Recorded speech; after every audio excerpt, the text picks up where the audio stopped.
श्रोतेहो नमस्कार. रेडिओ शुगरच्या स्टुडिओमधून मी आर.जे. ओंकार आपलं मनापासून स्वागत करतो. आज या स्टुडिओमध्ये माझ्यासोबत एक खास गेस्ट आहेत. आत्ता माझ्यासोबत दिग्दर्शक आणि निर्माते यांनी एक खूप मोठी उंची गाठलेली आहे असं एक नाव, मराठीतलं एक आघाडीचं नाव, माननीय संजय खांबे सर उपस्थित आहेत. त्यांची ओळख करून द्यायची झाली तर सध्या झी मराठीवर सुरू असलेल्या 2 लोकप्रिय सिरियल, त्यातली पहिली म्हणजे आप्पी आमची कलेक्टर आणि दुसरी म्हणजे लाखात एक आमचा दादा. या दोन्ही सिरियलबद्दल आज आपण त्यांच्याकडून जाणून घेणार आहोतच. पण सुरुवातीला आपल्याला कुठेतरी लागीर झालं जी या सिरियलकडे जावं लागेल. सर, मी तुमचं अगदी मनापासून स्वागत करतो. नमस्कार. नमस्कार श्रोते. आणि याला जोडूनच एक प्रश्न विचारेन की लागीर झालं जी ही सिरियल म्हणजे सिरियल बंद होऊन बरीच वर्ष झालेली आहेत, पण ती सिरियल, त्या सिरियलमधली पात्र आणि ती थीम अजून सुद्धा लोकांच्या लक्षात आहे. तर ती सिरियल कशी होती त्याच्याबद्दलच आपण सुरुवात करूया. खरं आहे, मला असं वाटतं 2017चा काळ होता तो, ज्यावेळी आम्ही ती मालिका बनवली. तर त्यावेळेला थोडंसं असं वातावरण होतं की आर्मी मॅनला मुली मिळायची पंचायत होती, कारण खूप शहीद वगैरे होत असल्याकारणाने लोकांच्या तसा समज होता की आर्मी मॅनला मुलगी दिली विनाकारण विधवा होईल माझी मुलगी, अशी एक भीती होती. आणि माझे लेखक तेजपाल वाघ त्या मालिकेचे, त्यांना त्यातून लोकांना बाहेर पाडायचं होतं. आणि आमची भेट झाली आणि आम्ही त्या विषयावर काम केलं आणि आम्ही जीला तो विषय ऐकवला. तर आम्हाला काहीतरी मालिका एक व्यवसाय आहेच, तर व्यवसायाच्या दृष्टीनं आम्हाला एक मालिका बनवायची होती, हा झाला भाग वेगळा. पण व्यवसाय करताना पण आपण काहीतरी थोडंसं वेगळं देऊया किंवा काहीतरी एक समाजचं लागू, आपण समाज उपयोगी काहीतरी देऊया, हा उद्देश आमचा होताच होता. आणि त्या उद्देशानं आम्ही लागीर झालं जी मालिका आपली जर आपण बनवली आणि त्यानंतर 4 मुली जरी म्हटल्या की मी आर्मी मॅनबरोबर लग्न करतो तर आपलं कामाचं सार्थक होईल, या उद्देशातून खरं तर आम्ही मालिका ती घेऊन आम्ही आलो.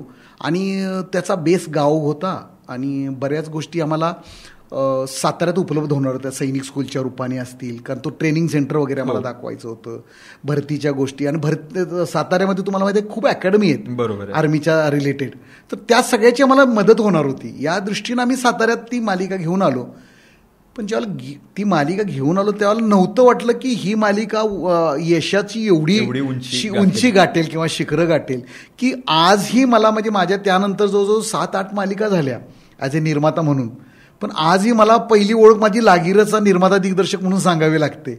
एवढी ती मालिका, त्या मालिकानं उंची गाठली यशाची. बरोबर आहे. तर म्हणजे 7 ते 8 मालिका होऊन गेल्या तरी सुद्धा त्या मालिकेचं नाव निघतं. पण सर, मला असं वाटतं की ती मालिका कुठेतरी इंडस्ट्रीमध्ये क्रांती घडवणारी होती, कारण एक असं चित्र होतं की शूटिंग ही बऱ्यापैकी मुंबई सारख्या ठिकाणी होतात.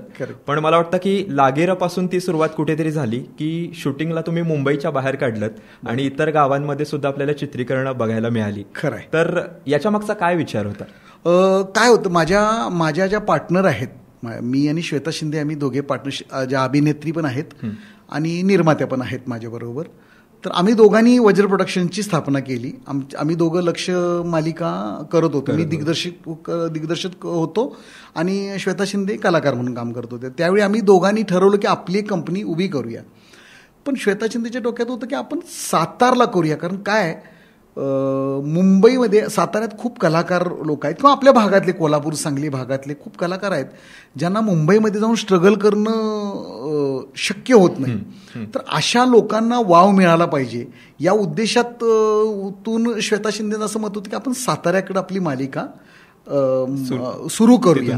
आणि तोच खरं तर मुख्य उद्देश ठेवून आम्ही आलो. आणि लाईव्ह लोकेशन्स लोकांना जर बघायला मिळालीत तर लोक आणखीन अटॅच होतील, हा पण एक दुसरा उद्देश होता. अशा 2 उद्देशातून आम्ही ही मालिका सातारला घेऊन. सर, तुम्ही लोकेशन बद्दल बोललात, पण लोकेशनपेक्षा भाषा सुद्धा खूप लाईव्ह होती. अगदीच. आणि त्या भाषेची भुरळ अजून सुद्धा आहे. म्हणजे आजपर्यंत जर कॅरेक्टर आपण बघितली तर त्यांची नावं इतर मालिकांमध्ये शीतल किंवा अजय अशीच होती, पण आजा आणि शीतली ही जी नावं आहेत ती लागीरमुळेच मिळाली. तर ह्या नॅचरल गोष्टी जपायचं काम तुम्ही कसं केलं? आणि त्यावेळेस हे एक धाडसच म्हणायला लागेल, कारण हे लोकांना किती पटेल, कारण स्त्रिया म्हणजे मालिका बघणाऱ्यांचा जर वर्ग बघितला तर त्यांना हा बदल ते ऍक्सेप्ट करतील का, याच्या मागचा कसा विचार होता? माझे लेखक तेजपाल वाघ, मी म्हटलं की वाईत लहानाचा मोठा झालेला मुलगा आणि काहीतरी करायचं होतं, पण एकदमच प्रोफेशनल कमर्शियल असं न करता आपण थोडासा गावचा आपण त्याला रंग देता आला तर आपण काहीतरी वेगळं, कारण त्याच्या अगोदर त्यांनी एक फिल्म तशी केली होती की ज्यामध्ये त्यांनी ह्या गावच्या भाषेचा अगदी जसा तसा वापर केला किंवा या नावांचा उल्लेख केला. तर त्यांना असं वाटलं आणि त्याने आमच्याबरोबर हे मत मांडलं की आपण हा प्रयोग करून बघूया. आणि मग खरंच आम्ही मी दिग्दर्शक म्हणून मुंबईत जरी राहत असलो तरी मूळचा मी सांगली जिल्ह्यातील वाळवा तालुक्यातील चिकुर्डे गावचा, माझं गाव चिकुर्डे. त्यामुळं मी पण आयुष्याची 20-22 वर्ष गावाकडेच काढली होती. त्यामुळं गावच्या भाषेवर प्रेम असणारा मी पण, आणि श्वेता शिंदे तशाच होत्या. आणि सगळेच आमची जी टीम होती ती आम्ही साताऱ्यातून बऱ्यापैकी गोळा केली. कलाकारांची टीमतून बघित असेल, जो आजाचा रोल करत होता तो पण साताऱ्यातला होता. यास्मीन म्हणून एक रोल होता, तो कराडचा होता. आजी होती जीजी नावाची, ती कराडची होती. हे सगळेच आम्ही, आजाचा मामा होता साताऱ्यातून, आजा शितलीचे वडील होते साताऱ्यातून, अशी ही सगळी सातारकर भाषा होती. मग त्यांच्याकडून उगाच आपण प्रमाण भाषा बोलून घेण्यापेक्षा आहे सातारी भाषेचा टच देऊन साताराच एस्टॅब्लिश करूया आपण, या उद्देशातून ते आम्ही भाषेवर गेलो आणि एक प्रयोग केला आम्ही, की आम्हाला असं वाटलं की कुठंतरी लोकांना रिलेट होईल हे. मग आम्ही असं नक्की केलं आणि मग तो प्रयोग केला आम्ही, आणि तो यशस्वी झाला. अगदी त्यासाठी आम्हाला शितली जी होती आमची, ती शिवानी बावकर, तिला गाव माहीत नव्हतं, गावाशी तिचा अजिबातच संबंध नव्हता. त्यामुळे तिची भाषा मात्र प्रमाण भाषा होती. तर आम्ही तिला 1 महिना इकडं आणलं.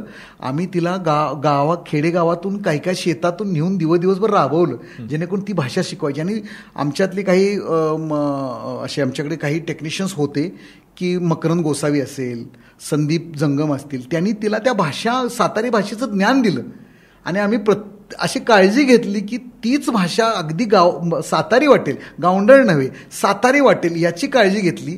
आणि आम्हाला वाटतं ते यशस्वी झालं. क्या बात आहे. म्हणजे हा फरक तुम्ही खूप छान स्पष्ट केलात की एखादी भाषा गावंढळ नसते तर ती स्थानिक असते, आणि जी नॅचरल जी भाषा असते त्या भाषेची गोडी काही वेगळीच असते. एक गोष्ट खूप छान वाटते की तुम्ही सांगितल्याप्रमाणे जे भाषेवरचं काम आहे, म्हणजे जी शितली जिने रोल केलेला आहे, त्या शिवानीला 1 महिना आधी तिथे जाऊन भाषेचा अभ्यास करावा लागला. जनरली या गोष्टी आपल्याला सिनेमात बघायला मिळतात, पण डेली सोपमध्ये भाषेसाठी एवढा अभ्यास करणं आणि त्यावर एवढी मेहनत घेणं, तर काय इतकं महत्वाचं वाटलं? आम्हाला तो कसं झालं होतं, जस्ट त्या अगोदर तुम्ही जर आठवाल तर सैराट फिल्म आलेली होती आणि त्यानं याच गोष्टीवरती क्रांती केली होती. मग हीच क्रांती आपल्याला टीव्हीमध्ये करता येईल, हा खरा तर उद्देश होता आमचा. आणि मग आम्हाला असं वाटलं की आपण करूया ना. मग आम्ही साताराला येतोयच ना, मग सातारा दाखवायचंच आहे ना आम्हाला. मग सातारा, प्रत्येक गोष्टीत सातारा का नाही उतरू दे, हिथली माती का उतरू नये, आम्हाला मातीतलं जायचं होतं खरं. आणि त्यात यशस्वी झालो आम्ही. फक्त लोकेशन साताऱ्याचे घ्यायचे आणि परत जीवन पुणेरी आणि मुंबई दाखवायचं. म्हणजे आम्हाला पुणेरी मुंबई जीवनाशी काही प्रॉब्लेम नाही आहे, पण वेगळं काहीतरी करण्यासाठीचा भाग होता. आणि म्हणूनच आम्ही तो प्रयोग केला की भाषेवर पण लक्ष दिलं, अगदी वागण्यावरती लक्ष दिलं, कपड्यावरती लक्ष दिलं, कसं सातारी वाटेल. अगदी तुमच्या माहिती करतो सांगतो, शितली जी होती तर शितली अगदी स्ट्रेट, म्हणजे अगदीच खरंच शहरी वाटत होती ती. तर आम्ही तिला,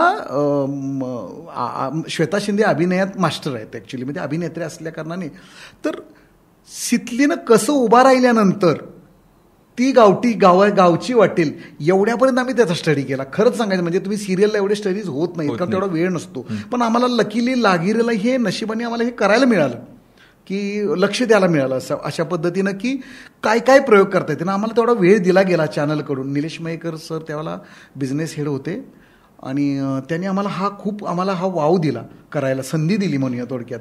आणि आम्ही करत राहिलो त्या गोष्टी आणि त्यात यश मिळालं. मग ते एका पाया उभा राहिल्यानंतर कशी मुलगी गावची वाटू शकते, असे अनेक प्रयोग होते त्यावेळेला खरं तर. आणि तुम्ही जर बघाल तर लागिरेचे एपिसोड्स तुम्ही आजही बघाल तर मी त्यामध्ये ना आर्टिफिशियल वाटणार नाही अशा पद्धतीचं टेकिंग केलं. म्हणजे कसं की एखादी मुवमेंट झाली की कॅमेऱ्याकडे कोणीतरी बोलत येतोय, हे जे एक ड्रामॅटिक मुवमेंट्स असतात त्या कट करून गावच्या मुवमेंट कशा वाटतात. म्हणजे मामी जर एखादी कुठून बोलत येणार आहे तर ती कुठेतरी शेणाची पाटी उचलेल आणि इकडे येईल.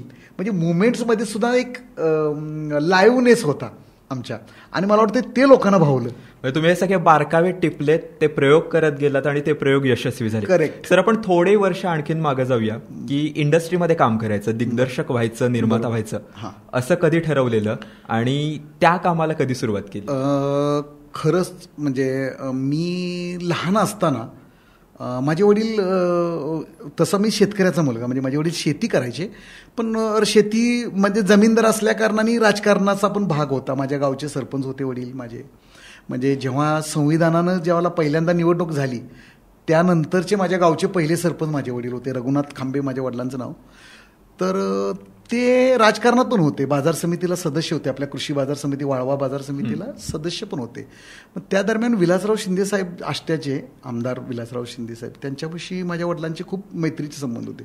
तर त्यांनी मिळून ना एक सहकारी चित्रपट संस्था उभी केली आणि त्यांनी कौलदे खंडेराया नावाच्या एका चित्रपटाची निर्मिती केली. यांना त्याचं काहीच नॉलेज नव्हतं, पण त्यांनी काही लोक त्यातली गोळा करून एक चित्रपट निर्मिती केली आणि मला वाटतं तो चित्रपट बऱ्यापैकी त्यावेळेला चालला पण होता, पण ती हौसच होती, त्यामुळे काय परत ते प्रोफेशनली काही नाही त्यात उतरले. पण त्यांचं नाव मी लहानपणी बघायचं पडद्यावरती, सहनिर्मात्यामध्ये माझ्या वडिलांचं नाव यायचं, रघुनाथ विठोबा खांबे निर्माते म्हणून. आणि मग मला असं त्याला वाटलं की याला आपण काहीतरी केलं पाहिजे, मला असं वाटलं की आपण पण काहीतरी या क्षेत्रात केलं पाहिजे. पण काय करायचं, कसं करायचं हा काय भाग नव्हता, कारण काही मार्ग नव्हते ना. मी चिकुर्ड्यामध्ये शाळेला शिकत होतो.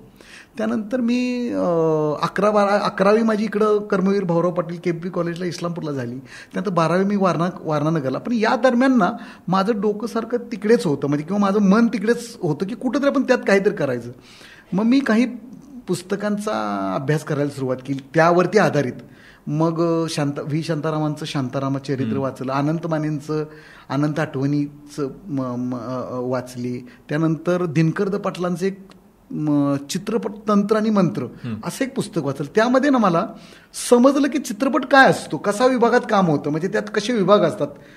कपडे विभाग असतो, संकलन विभाग असतो, दिग्दर्शन विभाग असतो, कॅमेरा विभाग असतो, असं सगळं त्यात विभाग होते आणि त्याची उत्कृष्ट माहिती होती. आणि त्यात मला असं वाटलं की आपण या दिग्दर्शन ह्या विभागात काम करू शकतो आपण. आणि मग मी प्रयत्न करायला सुरुवात केली, कसं होता येईल. मी त्याच्यावरती वाचन सुरू केलं. मग माझ्या लक्षात आलं की 2 तऱ्हेने दिग्दर्शक होता येतं आपल्याला. एक होतं की तुम्ही फिल्म इन्स्टिट्यूटला जाऊन कुठेतरी दिग्दर्शनाचा कोर्स केला पाहिजे, जो ग्रॅज्युएशन नंतर आहे. बरोबर. आणि एक आहे की तुम्ही सहाय्यक दिग्दर्शक म्हणून कुणाला तरी जॉईन केलं पाहिजे आणि मग त्यातून तुम्ही दिग्दर्शक होऊ शकता. मी म्हटलं हा मार्ग सोपा आहे. मग मी तेवढ्यासाठी माझ्या वडिलांना वगैरे, माझ्या घरातून खरं तसं तेवढा सपोर्ट नव्हता, पण माझ्या वडिलांना माझी भूमिका पटली. मी सांगितलं मला अशी आवड आहे, मला करायचं आहे. आणि त्यांनी पण एक प्रयोग केलेला होता, त्यामुळे ते थोडेसे ॲडव्हान्सच होते. माझे वडील शेतकरी असले तरी ॲडव्हान्स होते. मग ते म्हटले चालेल ठीक आहे जा तू कर, पण काय करणार. तर म्हटलं मी कॉलेजला ॲडमिशनच BA इस्लामपूरला कोल्हापूरला घेतो आणि BA कोल्हापूरला ॲडमिशन घेतो आणि तिथं काही मला मार्ग मिळतोय का बघतो. आणि मग मी कोल्हापूरला ॲडमिशन घेतलं. मग मी प्रयत्न सुरू केले. त्यातून मला गणेश जाधव म्हणून त्यावेळेला दिग्दर्शक होते, हसावं तेवढं थोडंच असा नावाचा एक चित्रपट होता त्यांचा. त्या चित्रपटासाठी त्यांना मी सहाय्यक म्हणून काम करायला सुरुवात केली. मग कॉलेज करत करत असं करत मी 2-3 वर्ष इथंच काही चित्रपट केले. मंगळसूत्र नावाचे एक चित्रपट, दोन्ही दुर्दैवानं रिलीज नाही झाले, पण मला अनुभव मिळाला, मला शिकता आलं. मग त्यानंतर मी सुभाष गायकवाड दिग्दर्शित एक टेलिफिल्म होती, त्यांच्याकडे मी सहाय्यक म्हणून काम केलं. त्यांचे भाऊ होते अशोक गायकवाड नावाचे, त्यावेळेला खूप मोठे डिरेक्टर होते हिंदीमध्ये. इज्जत, दूध का कर्ज, फूल और काटे अशा चित्रपट, राजा की आई की बारात, राणी मुखर्जीला ज्यांनी ब्रेक दिला ते अशोक गायकवाड, ते मुंबईत काम करत होते. मग मी ग्रॅज्युएशन नंतर मी बॅग भरली आणि मुंबईला गेलो. म्हटलं इथल्यापेक्षा आपण तिथं आपल्याला प्रोफेशनली काम करता मिळेल. तर तिथं खूप 6 महिने मी खूप चांगला स्ट्रगल मला लागला करावा. पण मला राजन सिप्पी नावाचे एक दिग्दर्शक होते त्यावेळी, ज्यांनी इन्कार, सत्ते पे सत्ता वगैरे फिल्म दिग्दर्शित केल्या होत्या. त्यावेळेला त्यांच्या अमानत नावाची संजय दत्त, अक्षय कुमारबरोबर एक फिल्म चालू होती. निशाणा नावाची एक मिथुन चक्रवर्ती, रेखाला घेऊन एक फिल्म चालू होती. तर तिकडं मला अप्रेंटिस टाईपमध्येच संधी मिळाली आणि मग मी रुळलो त्या इंडस्ट्रीत. खूप मला राहण्याची पण सोय नव्हती, कोण पाहुणे पै नव्हते, काही नाही. माझी एक चुलत बहीण होती, तिच्याकडे 4 महिने राहिलो. परत कुठले 4 पेईंग गेस्ट मित्रांच्यावर असं करत खूप स्ट्रगल मला म्हणजे अगदी कधी कधी उपाशी पण राहावं लागलं. म्हणजे सगळेच सांगतात हे, त्यामुळे सांगायला नको वाटतंय, पण आहे माझ्या जीवनात पण ह्या आठवणी आहेत स्ट्रगल. पण मी काही फुटपाथ वगैरे फुटपाथवर झोपलो वगैरे असं काही नाही घडलं, पण बऱ्यापैकी स्ट्रगल करावा लागला मला. आणि मग मी राज शिप्पींच्या बरोबर जवळजवळ 8-9 फिल्म्स केल्या. एक 8-9 वर्ष मी राज शिप्पींच्यावर काम केलं. क्लॅपर टू चीफ असिस्टंट डायरेक्टर, असा हा माझा प्रवास. म्हणजे स्ट्रगल तर तुमच्याकडे आहेच, पण कुठेतरी वारसा सुद्धा आहे असं आपण म्हणू शकतो. कारण वडील सहनिर्माते म्हणून त्यांचं नाव तुम्ही बघितलेलं आणि त्यांच्या पावलावर पाऊल ठेवून तुम्ही या क्षेत्रात आलात. अर्थात या क्षेत्रात जरी त्या नावावर आला असलात तरी सुद्धा तुमचं स्ट्रगल हे वेगळं आहेच. पण असं कुठलं काम होतं की ज्या दिवशी कळालं की चला आता आपलं स्ट्रगल संपलंय, आता आपण आपल्या पायावर उभे राहतोय आणि आपली आता आपण ओळख निर्माण करू शकतोय, ते काम तुम्हाला कोणतं वाटतं? मला वाटतं मी राज शिप्पींच्या नंतर मी बालाजी टेलिफिल्म्सला ॲज अ असोसिएट डायरेक्टर म्हणून काम केलं. तिकडे सेकंड युनिट डायरेक्टर म्हणून पण काम केलं बालाजी टेलिफिल्म्सला. त्यानंतर मी कॉन्टिन्यू फिल्म्सला जॉईन झालो आणि कॉन्टिन्यू फिल्म्सला मी कोई है जी मालिका होती त्यावेळीची, फिर कोई है हॉरर मालिका होती, त्या मालिकेसाठी मी क्रिएटिव्ह डायरेक्टर म्हणून काम करत होतो. मग माझे क्रिएटिव्ह हेड होते, त्यांच्याकडे मी त्यांचा असिस्टंट म्हणून क्रिएटिव्ह डायरेक्टर म्हणून काम करत होतो मी. आणि पुढे मग त्यांनीच मला दिग्दर्शक म्हणून ब्रेक दिला आणि मी पहिल्यांदा मालिकेचा दिग्दर्शक म्हणून उभा राहिलो. आणि मला असं वाटलं की मग आता आज आपल्याला ही जी आता आपण आपलं पाय रोवून आपण काहीतरी या लाईनमध्ये करू शकतो. मला वाटतं तो एक मुवमेंट असेल किंवा तो टर्निंग पॉईंट होता माझ्या लाईफला की मला उभा राहायला मिळालं दिग्दर्शक म्हणून, ते पण हिंदी मालिकेचा दिग्दर्शक. तुम्हाला माहित आहे की मालिकेचं दिग्दर्शन मिळणंच खूप अवघड असतं, कारण दिग्दर्शक हा होल अँड सोल असतो, कॅप्टन ऑफ द टीम असतो. त्यामुळे त्याच्या हातात एखादा प्रोजेक्ट देताना निर्माता 10 वेळा विचार करतो किंवा एखादा चॅनलसुद्धा 10 वेळा विचार करतं. त्यामुळे दिग्दर्शक म्हणून ब्रेक मिळणं ही मोठी अवघड गोष्ट आहे आता इंडस्ट्रीमध्ये. तर तो ब्रेक मला मिळाला. भले मला स्ट्रगल करावा लागला 12-13 वर्षाचा, पण मी त्यानंतर जेव्हा दिग्दर्शक म्हणून उभं राहिलो तर मला वाटतं ती कोई हे जी मालिका आहे तो माझा हा पहिला टप्पा आहे जिथं मला असं वाटलं की आता आपण या इंडस्ट्रीत सर्वाइव्ह करू शकतो. तो तुम्हाला ब्रेक मिळाला होता, पण त्यावेळेस तुम्ही सांगितल्याप्रमाणे प्रेशर आलं होतं की खूप छान वाटलेलं की चला आता आपल्याला मनासारखं काहीतरी? नाही, मला वाटतं मला खूपच प्रेशर होतं. मी असं नाही म्हणणार की मी इझिली त्याच्या सामोरे गेलो. माझ्यासाठी खूपच प्रेशर होतं, कारण मला एक भीती असते मनात की मी हे नाही करेक्ट करू शकलो तर मी कुठेच राहणार नाहीये. मग मला आणि मोठा ओरा होता तो, म्हणजे मोठी गोष्ट होती की 70-80 माणसाच्या युनिटमध्ये मी दिग्दर्शक म्हणून उभा राहायचं आहे. मला माझी गोष्ट कलाकारापासून ते पाणी देणाऱ्या प्रोडक्शन बॉयपर्यंत त्यांनी ऐकली पाहिजे, त्यांच्याकडून करून घ्यायचं एक काम. ही माझ्यासाठी मोठा टास्क होता. त्यामुळे प्रेशर होतं, पण कधी कधी मला असं वाटतं की प्रेशरमध्येच आपण कधी कधी चांगलं काम करतो. आणि मी करून गेलो ते चांगलं काम आणि मी यशस्वी एपिसोड दिला. मला पहिलाच एपिसोड माझा यशस्वी झाला आणि मी सर्वाइव्ह झालो. त्यानंतर मी क्या बात आहे, म्हणजे प्रेशरमध्ये तुम्ही तुमचं बेस्ट करून दाखवलं. करेक्ट. पण त्यानंतर वज्र प्रोडक्शनची सुरुवात आणि किंवा स्थापना म्हणू शकतो, ते डोक्यात कसं आलं?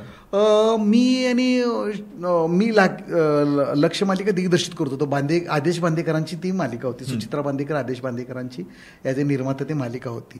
तर तिकडे मी 4.5 वर्ष काम केलं. मी 350 एपिसोड दिग्दर्शित केले त्याचे लक्षचे आणि खूप चांगलं रोल होता. मला मजा यायची ते मालिका करताना. पण माझा उद्देश मात्र निर्मात्याचा होताच, दिग्दर्शकाबरोबर निर्मिती करणं हा एक उद्देश होताच माझा त्यावेळी. मग मला त्यावेळी माझी धडपड होती, पण चॅनलमध्ये पर्यंत पोचणं, एखादा विषय घेऊन जाणं, चॅनलच्या लोकांना आपल्याकडे निर्माता म्हणून बघायला लावणं ही थोडीशी अवघड गोष्ट आहे. मग मला असं वाटलं की मला आणखीन एका सेलिब्रिटीची गरज आहे, ज्या सेलिब्रिटीला चॅनल्स वगैरे मानतात. तर मला ती सेलिब्रिटी किंवा ते व्यक्तिमत्व मला दिसलं ते श्वेता शिंदेच्यात दिसलं.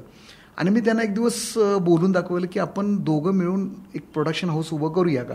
तर त्यांना त्यावेळेला खूप इंटरेस्ट नव्हता, करायचं होतं त्यांना प्रोडक्शन पण त्यावेळी त्यावेळेला इंटरेस्ट नव्हता. त्यामुळे मी परत रिटर्न आता ऍक्टिंगमध्ये आले, कारण त्याची ती दुसरी इनिंग होती बरोबर अभिनयातली. ब्रेक नंतर थांबल्या ब्रेक नंतर त्या परत आल्या होत्या. तर त्यांची सेकंड इनिंग होती. तर त्या म्हटल्या मला खांबेसर म्हणतात त्या. मला म्हटलं खांबेसर मला ऍक्टिंगमध्ये इंटरेस्ट आहे. मी म्हटलं राहा ना, ऍक्टिंग कर ना तू, माझी काही म्हणणं नाही, मग तुम्ही ऍक्टिंग करत राहा, माझं काय अडवण नाही त्यासाठी, मी बघतो हा सगळा डोलारा, पण मला तुमची गरज लागेल. मला हे सगळं चॅनल पुढे नेण्यासाठी किंवा ते पटवून देण्यासाठी की आम्ही करू शकतो, यासाठी मला तुमची गरज लागेल. आणि त्या 5 मिनिटात तयार झाल्या. आणि मग आम्ही दोघांनी स्ट्रगल सुरू केला. आम्ही विषय लेखकांना भेटायला सुरुवात केली, विषय ऐकायला सुरुवात केली. आम्हालाच विषय आवडेनात अगोदर, अनेक लेखक भेटायला लागले. मग त्यातल्या लेखकांना भेटायचं, मग त्यानंतर चॅनलला फोन करायचं की आम्ही असं दोघेजण मालिका निर्मिती करू इच्छितोय, तर आम्हाला विषय ऐकवायला वेळ द्या. मग आम्हाला 3-3 महिन्यानंतर विषय ऐकवायला वेळ मिळायचे. मग ते त्यांना आम्ही 50 विषय ऐकलेले असायचे, त्यातले आम्ही 4 निवडून गेलेलो असायचे, ते पण त्यांना आवडायचे नाहीत. असं करत करत आमचे 2 वर्ष त्यानंतरचे गेले. आणि अनेक चॅनलला आम्ही ऐकवले विषय. आणि मग आम्ही जीला पोहोचलो. आणि त्याच दरम्यान आमची तेजपालबरोबर आमची मिटिंग झाली होती. तेजपालचा विषय आम्हाला आवडलेला होता. आम्ही तेजपालच्या या विषयावर त्याच्याबरोबर श्वेता शिंदे मॅडम आणि आम्ही दोघांनी बसून काम केलं तेजपालला घेऊन. आणि मग आम्ही जीला नेऊन तो विषय ऐकवला. आणि जीला पहिल्याच मिटिंगमध्ये तो लागिरं झालं जी हा विषय खूपच आवडला. कारण आर्मी मॅनची लव्ह स्टोरी हा तो कॉन्सेप्ट होता आमच्या ॲक्च्युली. त्यामुळे आर्मी मॅनची लव्ह स्टोरी बघायला लोकांना आवडेल हे चॅनलला एका सेकंदात समजलं. आणि चॅनल म्हटलं आपण ही मालिका करूया. आणि अशा पद्धतीनं आम्ही लागीर झालं जी मालिका आम्हाला करता आली. म्हणजे तुम्ही श्वेता शिंदेंना ऍक्टिंग मधून इकडे प्रोडक्शन मध्ये ओढून आणलेलं आहे आणि त्यांनी सुद्धा तुम्हाला चांगल्या प्रकारे साथ दिली. पण वज्रची पहिली निर्मिती ही सिनेमा की मालिका असा काही तुमचा विचार झाला की काय आपण कशातून सुरुवात करूया? नाही, आम्ही नक्कीच मालिकेतून आम्हाला सुरुवात करायची होती. कारण काय होतं, चित्रपटापासून मी पण बरेच दिवस दूर राहिलेलो होतो आणि श्वेता पण बऱ्याच दिवस दूर राहिलेल्या होत्या. त्यामुळे त्या घडीला जे माध्यम आम्हाला आत्ता तोंडपाठ आहे किंवा त्यातले खाचाकोचा माहीत आहेत असं माध्यम त्यावेळी कुठलं होतं तर ते टीव्ही होतं. म्हणून आम्हाला टीव्हीमध्ये प्रोड्युसर पहिल्यांदा बनायचं होतं. मग परत कधीतरी यात रुळलो किंवा यात आपण सेट झालो की मग कधीतरी आपण चित्रपटाकडे वळू असा आमचा मानस होता. आणि त्या पद्धतीने आम्ही मालिकात निर्मितीत उतरलो. बरोबर आहे. पण लागीरपासून सुरू झालेलं काम म्हणजे आता आपण बघतो की आप्पे आमची कलेक्टर यामध्ये बऱ्याच मालिका होऊन गेल्या आणि प्रत्येक मालिकांचा जर आपण विषय बघितला तर वेगळ्या होत्या. म्हणजे काही सिरियस बघायला मिळाल्या, काही कोविडमध्ये मला वाटतं की कॉमेडी सिरियल पण आपली एक होती. नाही, तेजपालची होती ती. अच्छा. तर या जर आपण सगळ्या मालिका बघितल्या तर त्यांचे विषय जरी वेगळे असले तरी एक गावाचा टच करेक्ट तो आपण कायम ठेवलेला आहे.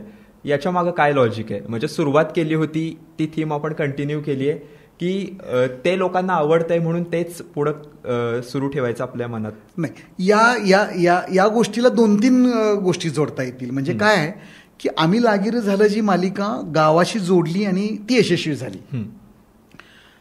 आणि त्यात आम्ही यशस्वी होतं हे चॅनलला वाटल्यानंतर जीनी परत आम्हाला मिसेस मुख्यमंत्री ही त्यांचीच कॉन्सेप्ट आम्हाला प्रेझेंट केली आणि आम्हाला सांगितलं की तुम्ही ऐकवली आणि आम्हाला सांगितलं की ही मालिका तुम्ही लागीरनंतर कराल. अच्छा. म्हणजे आम्हाला जीनी खरं तर पहिल्यांदा प्रोत्साहित केलं की तुम्ही ही मालिका केली ना अशीच मालिका परत करा. म्हणजे तुम्ही तुमचा यात USB आहे, तुम्हाला आता हातखंडा लागलाय आणि मग हीच मालिका करूया.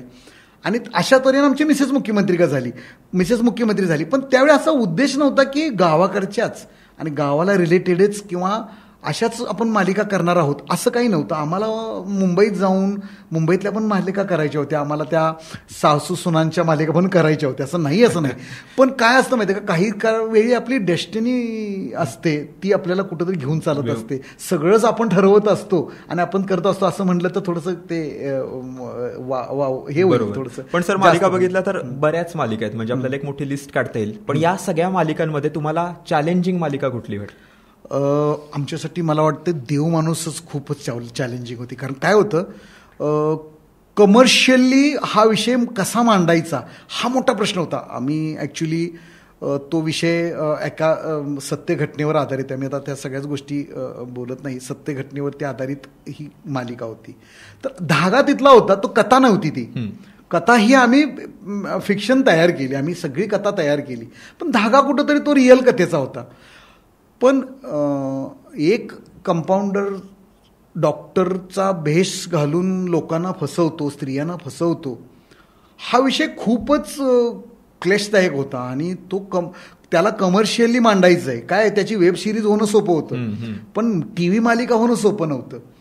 तर ती अवघड गोष्ट होती आमच्यासाठी. आणि मग तीच अवघड गोष्ट घेऊन आम्ही जीकडे गेलो, निलेश मयेकरांच्याकडे सरांच्याकडे गेलो, तर त्यांनी पण ती तेवढ्याही चॅलेंजने स्वीकारली. आणि आमच्यासाठी हे चॅलेंजेस होतं आणि आम्ही आणली. पण तिला मग कमर्शियल टच देताना आम्हाला काही कॅरेक्टर्स उभे करावे लागले. मग ते सरू आजीचा असेल, टोन्या असेल, बाबूदा असेल, अशी वेगवेगळी कॅरेक्टर्स आम्ही उभी केलीत जी सिरियस विषयाला ह्युमरस बनवतील थोडेसे. आणि आम्हाला ही मालिका सिरियस विषय आपल्याला थोडंसं ह्युमरस करून आपल्याला मांडता येईल असा हा चॅलेंज आम्ही घेतला. आणि त्यामुळे आम्हाला वाटतंय की मला चॅलेंजिंग आमच्यासाठी मालिका होती देव माणूस, आणि तेवढीच ती हिट झाली. त्यावेळी तुम्हाला कल्पना असेल की मला वाटतं रेकॉर्ड्स मोडले. सस्पेन्स जो होता तो लोकांना जो आपण खिळवून ठेवायचं जे काम केलेलं त्या मालिकेतनं, मला वाटतं ते जास्त लोकांना अपील झालं असावं. कारण मराठीमध्ये मालिका भरपूर होत्या, पण मला वाटतं तो एक वेगळा प्रयत्न होता. आणि त्यातून लोकांना जे काही बघायला मिळत होतं ते लोकांसाठी सुद्धा नवीन होतं. आणि त्याची दाद लोकांनी त्या मालिकेच्या माध्यमातून दिलीच. मालिका बऱ्याच केल्या, पण आता चित्रपट निर्मितीकडे काही विचार आहे? मला असं वाटतं आम्ही मालिका करत असतानाच गेल्या 2 वर्षापासून आम्ही चित्रपट निर्मितीचा प्रयत्न सुरू केला, आम्ही विचार सुरू केला थोडक्यात. तर एक विषय घेऊन आम्ही जी स्टुडिओला भेटलो पण होतो. पण त्यानंतर अचानक कोरोना लॉकडाऊन झाला आणि लॉकडाऊनमध्ये परत आम्ही बाहेर आल्यानंतर परत मालिकांनाच उभं करणं चॅलेंजिंग होतं. म्हणजे सगळ्याच व्यवसायामध्ये चॅलेंज झाला होता की कोरोना नंतर, लॉकडाऊन नंतर आपण परत उभा राहायचं आहे. तर मग परत मालिका उभा करण्यामध्ये आमचा वेळ भरपूर गेला. मग आम्ही थोडंसं दुर्लक्ष झालं त्या चित्रपट निर्मितीकडे. मग आता परत आम्ही मालिका सेट झालो, आम्ही त्यानंतर आम्ही चांगल्या मालिका देऊ शकलो. आणि परत मालिकांचं पण व्यवसाय असेल तो म्हणूया, किंवा तो सेट झाल्यानंतर परत आम्ही आता विचार करायला लागलोय सध्या की एक चित्रपट, आपण चांगला चित्रपट देण्याचा प्रयत्न केला पाहिजे. आणि आता असा प्रयत्न आहे आमच्या दोघांचा, निर्माता म्हणून श्वेता शिंदे मॅडम आणि माझा. आता आमचा प्रयत्न आहे की आपण एक चित्रपट उभा केला पाहिजे. आणि त्या दृष्टीने आमची कामं पण आपण बेसिक काम म्हणूया, आपण प्राथमिक काम आमचं चालू आहे त्या दृष्टीने. अच्छा, म्हणजे आपण असं म्हणू शकतो की 2025 मध्ये वज्रच्या एका सिनेमासाठी आपल्याला सिनेमागृहांमध्ये जावं लागणार आहे. मला परमेश्वरानं साथ दिली तर असं वाटतंय मी की आम्ही तिथपर्यंत आम्ही उभं राहू. सर, एक गोष्ट खूप छान वाटते की ज्यामुळं म्हणजे तुम्ही मालिका मुंबईपासून थोड्या बाहेर आणल्यात, त्याच्यामुळं असं झालं की गावागावांमध्ये शूटिंग सुरू झाली, गावागावांमधल्या लोकांना काम मिळायला लागलं. गावातलं जे टॅलेंट होतं, म्हणजे जे सहकलाकार आपल्याला लागतात, ते तुम्हाला गावांमध्ये अवेलेबल व्हायला लागले.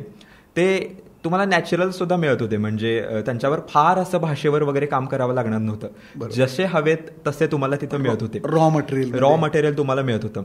याच्यामुळे असं झालं का की या इंडस्ट्रीची क्रेज थोडी गावात निर्माण झाली, आणि ज्यांनी कोणी विचार सुद्धा केला नसेल की आपल्याला कधी काम करायला मिळेल किंवा आपण टीव्हीवर दिसू, ते लोक सुद्धा टीव्हीवर काम करतायत आणि त्यांनी सुद्धा यामध्ये करिअर करायला सुरुवात केली. असे काही बदल तुम्हाला दिसले का? अगदीच हे बदल झाले. म्हणजे आम्ही जेव्हा सातारला आलो, तुम्ही बघितलं असेल की लागिरं झालं जी मालिकेत जेवढे कलाकार होते त्यातले 80% साताऱ्यातले होते, अगदी शहरातले, जे एकांकिका आणि प्रायोगिक नाटकातच काम करत होते. फक्त त्यांना पडदा, कॅमेरा नव्हताच. माझ्या हिरोनी पडदा बघितला, कॅमेरा बघितलेला नव्हता. माझ्या हिरोईननी जी शिवानी होती, तिने एक फिल्म तरी केली होती, पण माझ्या हिरोनी कॅमेरा फर्स्ट फेस केला लागिरला. अशा 80% लोकांना मला त्याला ऍक्टिंगमध्ये काम करता आलं. त्यानंतर काही होतकरू मुलं होती साताऱ्यातून जी सहाय्यक दिग्दर्शक म्हणून आम्हाला जॉईन झालीत. मग त्यामध्ये किरण दळवी असेल किंवा रोहित पवार असेल. तर तुमच्या माहितीकरता सांगतो की रोहित पवार आणि किरण दळवी त्यावेळी मालिकेत म्हणजे अप्रेंटिसमधून काम करायला आले, जे आज माझ्या 2 मालिकेचे दिग्दर्शक आहेत. म्हणजे हे साताऱ्यातून आहेत, हे खेडेगावातून आहेत, हे या मातीतले आहेत. तर दिग्दर्शकासारखं मेन ज्याला आपण कॅप्टन ऑफ द टीम म्हणतो, ते जर यातून सातत्याने उभं राहिले असतील तर तुम्ही विचार करा की त्याच्या खालची फळी किती उभा राहिली आहे. म्हणजे माझे ड्रेसमॅनमध्ये आज इथली साताऱ्यातली लोक कामं करतायत, आज माझ्या प्रोडक्शनमध्ये साताऱ्यातून मुलं कामं करतायत, आज माझ्या आर्ट डिपार्टमेंटमध्ये साताऱ्यातून कामं करतायत, स्पॉट बॉयमध्ये साताऱ्यातून मुलं काम करतायत, प्रत्येक विभागात 2-2 मुलं काम करतायत. आणि मुख्य अभिनेते म्हणूया किंवा सहाय्यक अभिनेते म्हणूया किंवा ज्युनियर आर्टिस्ट म्हणून म्हणूया, भरपूर जण माझ्याकडे आज साताऱ्यातून उभे राहिलेले आहेत. आणि आता लोकांना ना तो व्यवसाय वेगळा वाटत नाहीये, तो आपल्या आवाक्याच्या पलीकडचा वाटायचं बंद झाले. मालिकेत काम करायचंय की मालिकेत दिग्दर्शक व्हायचंय, होऊ शकतो रे मी, हा कॉन्फिडन्स मला वाटतंय त्यानंतर आलाय. पण सर तुम्हाला याचा किती आनंद होतो की ज्या लोकांना तुम्ही संधी दिलीत, जे लोक तुमच्याकडे अगदीच शिकाऊ होते, तुमच्याकडे शिकले असतील, त्या वातावरणात त्यांची तयारी झाली असेल, ते लोक आज मोठ्या पोस्टवर मालिकांमध्ये एकतर अभिनय असेल किंवा दिग्दर्शक म्हणून वगैरे काम करतात. तर त्यांच्यातला गेल्या काही वर्षांमधला बदल बघितल्यावर आपण त्याला कुठेतरी कारण आहोत हे लक्षात आल्यावर तुम्हाला कसं वाटतं? मला खरंच समाधानकारक वाटते. कारण काय झालं, मी पण तसाच होतो. कधीतरी मला पण वाटलं नव्हतं की मी खरंच दिग्दर्शक होईन. व्हायचं होतं हा भाग वेगळा, प्रत्येकाला काहीतरी व्हायचं असतं, तो होतोच असं नाही आहे. कारण त्यासाठी नशिबाची साथ लागते, जिद्द लागते, तो कष्ट सहन करण्याची ताकद लागते. या सगळ्याचा मेळ बसेलच असं नाही आहे. पण तो बसला माझ्या बाबतीत, आणि माझ्या बाबतीत हे बदल जर घडू शकले तर बाकी मुलांच्या बाबतीत घडू शकतात. पण कोणाच्या बाबतीत घडतील याची कल्पना नव्हती, आणि ते मात्र मिळाले. आणि ते बदल मी बघतोय आता, म्हणजे ते बदल मी बघतोय, म्हणजे अगदी बघतोय. सातारा भागात तर हे बदल बघतोय मी लोकांच्यात झालेलं, आणि ते बघून समाधान वाटतंय. म्हणजे मलाच नाही, श्वेता शिंदेना तर खूप, कारण त्यांनी मालिका इकडं आणायचं ठरवलं खरं तर. म्हणजे त्यांचं हे स्वप्न होतं आणि त्यांचं स्वप्न साकार होतंय. त्यात माझी साथ आहे, माझा पण काय खारीचा वाटा आहे म्हणूया थोडक्यात. तर बरं वाटतं हे बघितल्यानंतर. हे तुम्हाला बरं वाटतंय, समाधान मिळतंय. त्याचसोबत इतर अनेक वज्रमधल्या ज्या टीममधले जे मेंबर्स असतील, ज्यांचे आयुष्य या निमित्ताने बदलत आहेत, त्यांना सुद्धा आता समाधान वाटत असेल. सर खूप छान वाटतंय बोलून, पण वेळेची मर्यादा असल्यामुळे आपल्याला थांबावं लागतंय. एक शेवटचा प्रश्न विचारेन की इंडस्ट्रीत काम करायचं बऱ्याच लोकांचं स्वप्न असतं, एकतर कॅमेऱ्याच्या समोर किंवा मागच्या बाजूला. बरेच लोक धडपडत असतात. स्ट्रगल तर इंडस्ट्रीमध्ये यायचं तर करावं लागतं. कधी कोणाला कुठे संधी मिळेल सांगता येत नाही. पण सध्या जे तरुण या फील्डमध्ये येऊ बघतायत त्यांना तुम्ही काय सांगाल? इंडस्ट्रीत येणं किती सोपं आहे आणि किती तयारी करावी लागते? इंडस्ट्रीत येणं तुम्ही मनावर घेतल्यानंतर सोपं आहे. कारण काय, आपल्यासाठी म्हणजे खरं तर मी ज्यावेळी इंडस्ट्रीत प्रवेश केला त्यावेळी कोल्हापुरात एक इंडस्ट्री होती आणि एक मुंबई इंडस्ट्री होती. खरं तर तिथं पोचणंच अवघड होतं सामान्य माणसाचं, कारण त्यांना माहीतच नव्हतं कसं पोचायचं. पण मी पोचलो. पण आज आता थोडंसं तुम्ही बघितलं तर तेवढं अवघड राहिलं नाही. कारण तुम्ही बघितलं, सांगलीत सिरियल झाल्या, कोल्हापुरात सिरियल झाल्या, आणि वर्ष चालल्या. 2-2 वर्ष. तुझ्या जेवणाला तर 3 वर्ष चालली मालिका. सांगलीतली पण मालिका 2-3 वर्ष चालली. साताऱ्यात तर आम्ही 7-8 वर्ष मालिका करतोय. त्यामुळं एखाद्यानं ठरवलं ना की मला या लाईनमध्ये यायचं आहे, तर सहज त्याच्या कोणी तर नात्यातला निघतोय की तो कुठंतरी काम करतोय आमच्या मालिकातून. किंवा तो सेटवर फिरत जरी त्याने यायचं म्हटलं तर त्याला सातारला येणं किंवा सांगलीला येणं, सांगलीच्या मुलाला किंवा अगदी माझ्या गावच्या मुलाला सांगलीला जाऊन, कोल्हापूरला जाऊन, त्या मालिकेच्या सेटवर जाऊन एखाद्याला भेटणं अवघड नाही राहिलेलं. त्यामुळे तो हा मार्ग सोपा झालाय. त्यामुळे ज्याला कुणाला या मालिकांच्या विभागात, मग तो पडद्यावरती असो किंवा पडद्या पाठीमागे असेल, काम करायचं असेल ना, त्याने बिनधास्त यावं. मग त्याचं शिक्षण, कोणत्या विभागासाठी शिक्षण महत्वाचं आहे हे त्याला तिथं आल्याशिवाय कळणं अवघड आहे. म्हणजे कोणत्या विभागात काम करताना शिक्षण थोडंसं त्याचं असेल तर त्याला आणखीन त्याला प्लॅटफॉर्म चांगल्या पद्धतीने मिळू शकतो. आणि काही विभाग असे आहेत की शिक्षणाचा काही संबंधच येत नाही, असे पण काही विभाग, फक्त कलेवर चालणारे विभाग आहेत. अभिनयात शिक्षणाचा काय, तुम्ही बुक वाचण्यासाठीच, कुठली तरी माहिती घेण्यासाठी, अदरवाईज अभिनय हा कोणीही करू शकतं. म्हणजे अभिनय करणं हे तुमच्या मुळात ते नसमध्ये असलं पाहिजे, म्हणजे ब्लडमध्ये असलं पाहिजे, आणि त्याला पॉलिश होण्यासाठीचे हे प्लॅटफॉर्म्स आहेत. तर मला असं वाटतं की खरंच तरुणांनी करिअर म्हणून या व्यवसायाकडे बघितलं पाहिजे. खूप विभाग आहेत यात करिअर करायला. मग अगदी स्पॉट बॉय आम्हाला लोक स्पॉट बॉयकडे बघतात, पाणी देणारा मॅन. असं काही नाहीये. तुम्ही आज पाणी देणारा मॅन असाल, तुम्ही त्याचा परत इन्चार्ज म्हणून उभं राहू शकता, त्यातनं प्रोडक्शनमध्ये जाऊ शकता आणि प्रोडक्शनचा प्रोड्युसर होऊ शकता. हा मार्ग आहे. जरुरी नाही की तुम्ही ते वाईट काम म्हणून त्याच्याकडे बघा. तुम्ही सेटिंगवाला म्हणून जर काम पकडलं, सेटिंगमध्ये अगदी ते खुर्च्या उचलण्याचं काम करत असलात तर त्यातून तुम्ही आर्ट डायरेक्टरपर्यंत पोहोचू शकता. तसं प्रत्येक विभागातून, कपडे विभागातून तुम्ही कॉस्ट्युम डिझायनर बनू शकता, कॅमेरा लाईटमनपासून तुम्ही कॅमेरामन बनू शकता. असे प्रत्येक विभागात खालचा दर्जा आहे आणि वरचा दर्जा आहे आणि करिअर करायला खूप वाव आहे. तर पण त्यासाठी तुम्ही मेहनत आणि लगन पाहिजे. मी रोहित शेट्टींची एक मुलाखत ऐकली होती, प्रसिद्ध दिग्दर्शक रोहित शेट्टी, निर्माते दिग्दर्शक. ते म्हटले की तुम्हाला जर यशस्वी व्हायचं असेल ना तर तुम्हाला ह्या व्यवसायात आल्यानंतर ₹1 मिळत असेल ना तर तुम्ही ₹100 काम करा, बाकीचे ₹99 तुमचं करिअर उभं करतं. वा, हेच मी लोकांना सांगेन. मी रोहित शेट्टींचंच वाक्य सांगेन, तुम्हाला या लाईनमध्ये यायचं आहे ना तर आत्ता किती पैसे मिळत आहेत याचा विचार न करता मला आत्ता या लाईनमध्ये करिअर करण्यासाठी काय मेहनत करावी लागेल, काय कष्ट करावे लागेल याचा विचार करून तुम्ही मेहनत, जिद्द स्वतःला झोकून देतात, नक्की तुम्ही उभा राहाल. जर मी शेतकऱ्याचा मुलगा असून जर आज निर्माता दिग्दर्शक म्हणून इंडस्ट्रीत एक नाव कमवू शकतो तर तुम्ही पण तसेच आहात. मी जिल्हा परिषदच्या सारवलेल्या शाळेमध्येच शिक्षण घेतलं 4थीपर्यंतचं. इंग्लिश मीडियममध्ये कधीच मी शिकलो नाही, पण मी आज उभा आहे. तर तुम्ही पण नक्की उभं राहू शकता.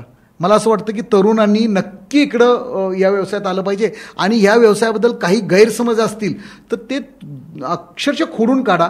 काही नाही, आपल्या मराठी TV इंडस्ट्रीमध्ये तर अजिबातच खूपच 1% असेल की जे काही वाईट गोष्टी आहेत. अदरवाईज त्या कोणत्या व्यवसायात नाही, सगळ्याच व्यवसायात तुम्हाला ते फेस करावं लागतं.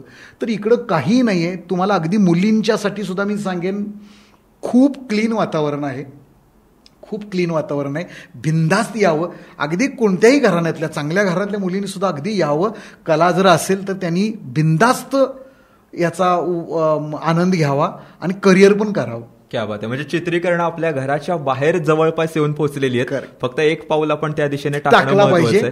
आणि महत्वाची गोष्ट म्हणजे सेटच्या त्या वातावरणात जर काही काळ आपण घालवला तर आपल्याला लक्षात येईल की आपण नक्की कोणत्या फील्डमध्ये चांगलं काम करू शकतो. कारण सुरुवातीला असं असतं की मला काहीतरी करायचंय, पण नेमकं काय करायचं हे कळत नाही. पण त्या वातावरणात एक 10-15 दिवस घालवल्यावर आपल्याला क्लिक होतं की चला की हे आपल्या आवडीचं आणि हे आपण करू शकतो. बरोबर आहे सर. खरंच खूप छान वाटतंय आज आपल्याशी बोलून. म्हणजे आपण मी तुम्हाला मी एकच सेकंदात मी कंप्लीट करेन की इव्हन आपल्याकडे कोल्हापूर, सांगली, सातारा, पुणे, मुंबई सगळ्या ठिकाणी अकॅडमीज आहेत ह्या चित्रपटाला किंवा TV मालिकांना धरून.